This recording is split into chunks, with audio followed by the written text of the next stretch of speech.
కృష్ణ రాథోడ్. అందరికీ నమస్కారం. జై శ్రీరామ్. శ్రీ రామరామ్. శ్రీ రామరామ్ కో. అది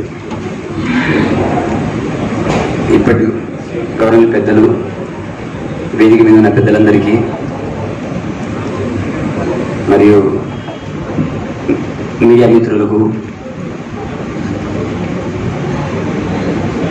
నాతో పాటు ఈరోజు ప్రోగ్రాంకి అద్భుతంగా సక్సెస్ కావడానికి అద్భుతంగా కష్టపడ్డటువంటి మా మిత్రులు ఈవి నాయక్ గారికి ప్రత్యేకంగా అందరికీ పార్టీలో జాయిన్ అయినందుకు స్వాగతం పలుకుతూ, అతిపెద్ద కుటుంబంలోకి మిమ్మల్ని సాదర స్వాగతం పలుకుతున్నామన్నా. ఇప్పటి వరకు ఖమ్మంలో గిరిజన సమాజాన్ని కేవలం ఓట్ల కోసమే, ఓటు బ్యాంక్ కోసమే రకరకాల మాటలతో మభ్యపెట్టుకుంటూ గతంలో దాదాపు 55 సంవత్సరాలు అధికారంలో ఉన్న కాంగ్రెస్ పార్టీ, ఆ తర్వాత తెలంగాణ ఆత్మగౌరవం, నిధులు, నియామకాలు అనే పేరుతో వచ్చినటువంటి టీఆర్ఎస్ ప్రభుత్వం 12% రిజర్వేషన్ ఇస్తా అని చెప్పేసి గిరిజన ఓట్లని మరో రకంగా దోచుకొని పెద్ద రకంగా మోసం చేసినటువంటి కేసీఆర్కి బుద్ధి చెప్పాలనే ఉద్దేశంతో గత ఎన్నికల్లో కాంగ్రెస్ పార్టీ చెప్పినటువంటి కల్లిబొల్లి మాటలు, ఆ మాటలకు నమ్మి గిరిజన సమాజం సహకరించింది. అతి తొందరగానే కాంగ్రెస్ ప్రభుత్వం వాళ్ళు ఇచ్చినటువంటి రైతు బంధు విషయంలో కావచ్చు, వాళ్ళు చెప్పినటువంటి రైతు బంధు విషయంలో కావచ్చు, అదేవిధంగా ప్రతి మహిళకి ఇస్తామన్నటువంటి 2,500 రూపాయల విషయంలో కావచ్చు, అతి తొందరగా మెలుకున్నటువంటి గిరిజన సమాజం ఈరోజు కాంగ్రెస్ ప్రభుత్వం కావచ్చు, బీఆర్ఎస్ ప్రభుత్వం కావచ్చు, వీళ్ళు చెప్పేది కేవలం హామీలు మాత్రమే. హామీలు అంటే నో గ్యారంటీ. మనము ఎక్కడైనా ఏదైనా వస్తువు తీసుకుంటే ఖచ్చితంగా అడుగుతాము, గ్యారంటీ ఉందా అండి అని. చిన్న సెల్ ఫోన్ కానీ, టీవీ కానీ, ఏదైనా ఫ్యాన్ కానీ తీసుకున్నప్పుడు మనకి ఏదైనా గ్యారంటీ ఉందా అంటాము. కానీ మన రాష్ట్రంలో మన తలరాతలు రాయడానికి వస్తున్నటువంటి ప్రభుత్వాన్ని మనం గ్యారంటీలు కాదు, వాళ్ళ హామీలు బట్టే వాళ్ళకి ఓట్లేస్తున్నాము.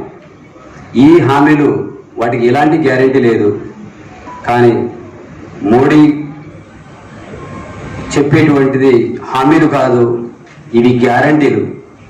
ఒక వస్తువు తీసుకున్నప్పుడు మనకి ఎలా అయితే గ్యారంటీ ఉందో దానికి ఒక ఎష్యూరెన్స్ ఉంటుంది, చెప్పే మాటకి ఒక విలువ ఉంటుంది. ఈ విషయాన్ని తెలుసుకుంటున్నటువంటి సమాజం గిరిజన సమాజం. ఇప్పుడు హామీలను నమ్మేది కాదు, గ్యారంటీని నమ్మాల్సిందే. హామీలకు ఎలాంటి ఎష్యూరెన్స్ లేదు.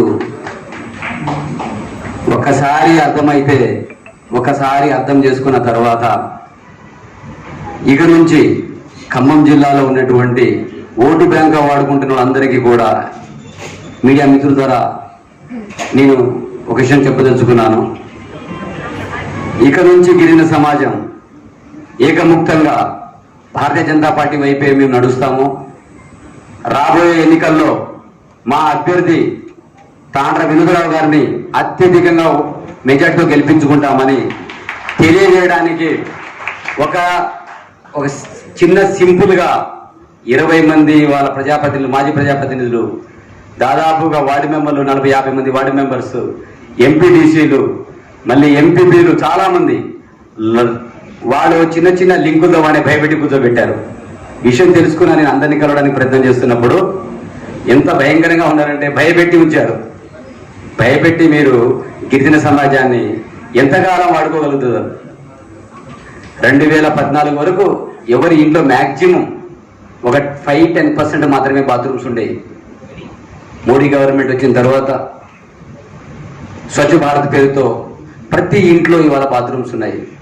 మా ఆత్మగౌరవం, మహిళల ఆత్మగౌరవం కాపాడింది ఎవరు, మా పెద్దన ఎవరు అనేది ప్రతి ఇంట్లో తెలుసు. ఆకలితో ఉండేవాళ్ళు, ప్రతి ఇంటికి బియ్యం వస్తుంది. పిల్లలు చదివించాలంటే ఏకలవ్య స్కూల్స్ మంచి క్వాలిటీ ఎడ్యుకేషన్ ఏకలవ్య స్కూల్స్లో ఇవాళ ఇచ్చేది. మన గిరిజన సమాజానికి ఏం చేస్తున్నారు?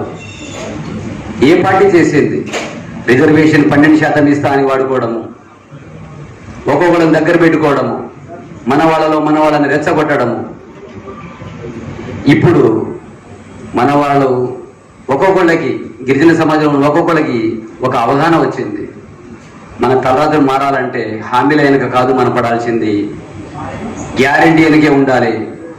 అది మోడీ గారితోనే అవుతుంది, భారతీయ జనతా పార్టీతోనే అవుతుంది అనే అవగాహనకి వచ్చి పెద్ద ఎత్తున సింగరేణి గడ్డ భారతీయ జనతా పార్టీకి అడ్డగా మారింది.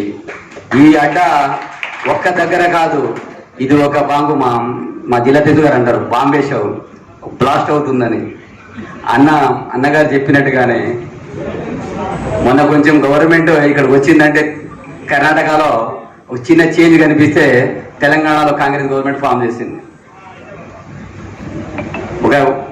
One kind of sentiment. నేను చెప్తున్నాను, ఇవాళ సింగరేణిలో ఉన్నటువంటి సెంటిమెంట్ జిల్లా మొత్తంలో కూడా స్ప్రెడ్ అవుతుంది. జిల్లా మొత్తంలో గిరిజన సమాజానికి ప్రతి ఇంటికి, ప్రతి వాట్సాప్లో, యూట్యూబ్లో ఇవాళ చూసుకుంటున్నారు. ఇవాళ జరుగుతున్న దాన్ని అందరికీ చెప్పదలుచుకున్నాను. ఇవాళ జాయిన్ అయినటువంటి అందరికీ కూడా బ్రదర్స్, మనము మరింత శక్తివంతంగా, మరింత ఉత్సాహంతో 10 రెట్లుగా 100 రెట్లుగా పనిచేసి అన్నని మనం గెలిపించుకోవాలి. ఈ అవకాశం మరియు ఈరోజు జరిగినటువంటి ప్రోగ్రాంలో నాకున్నటువంటిది ఏమీ లేదు. మా జిల్లా అధ్యక్షులు గారు చాలా గైడ్ చేసుకుంటారు, గో హెడ్ అని. మా జిల్లా అధ్యక్షుల గారికి, అదేవిధంగా మన ఖమ్మం జిల్లా లోక్సభ అభ్యర్థిగా ఉన్నటువంటి తాండ్ర వినోదరావు గారు మొదటి నుంచి కూడా నన్ను ప్రోత్సహించుకుంటూ చేయబట్టి, అలాగే నా మిత్రులు, నా పేరు కూడా చెప్పొద్దంటాడు, చాలా బాగా కష్టపడ్డాడు మా వీరన్న గారు. అన్న ఒకసారి నిలబడన్నా. భారతీయ జనతా పార్టీలో అద్భుతంగా పనిచేసి పోయినసారి ఎమ్మెల్యే అభ్యర్థిని గెలిపించడంలో కీలక పాత్ర పోషించినటువంటి ఈరు నాయక్ గారు. అన్న, మీరు ఇలాగే మళ్ళీ 10 రెట్లుగా పనిచేయాలని కోరుకుంటూ ఈ అవకాశం కల్పించిన పెద్దలందరికీ నేను నమస్కారాలు తెలియజేస్తున్నాను. భారత్ మాతాకి జై. థ్యాంక్ యూ అన్న.